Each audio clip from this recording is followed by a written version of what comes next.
മൂന്നാർ ഉപജില്ലാ സ്കൂൾ ശാസ്ത്രോത്സവത്തിന് തുടക്കം കുറിച്ചു. ഇന്ന് നാളെയുമായിട്ടാണ് ശാസ്ത്രോത്സവം നടക്കുന്നത്. ദേവികുളം ബ്ലോക്ക് പഞ്ചായത്ത് പ്രസിഡന്റ് ജിഷ ദിലീപ് ശാസ്ത്രോത്സവം ഉദ്ഘാടനം ചെയ്തു.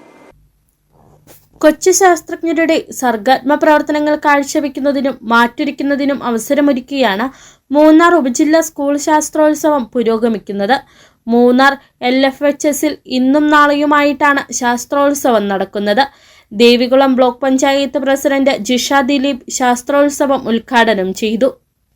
അവരിലെ എല്ലാ കഴിവുകളെയും വികസിപ്പിച്ചെടുക്കുന്നതിനും ബുദ്ധിപരമായും കായികപരമായും അവർക്കുള്ള കഴിവുകളെ മാറ്റുരച്ചുകൊണ്ട് നമ്മുടെ നാടിന് ശ്രദ്ധേയമായ നേട്ടങ്ങൾ കൈവരിക്കുന്നതോടൊപ്പം അവരുടെ കഴിവുകളെ വികസിപ്പിച്ചെടുക്കുന്നതിനും വേണ്ടുന്ന സാഹചര്യം ഒരുക്കുകയാണ് ഇതുപോലെയുള്ള ശാസ്ത്രമേളകൾ നടത്തിക്കൊണ്ട്.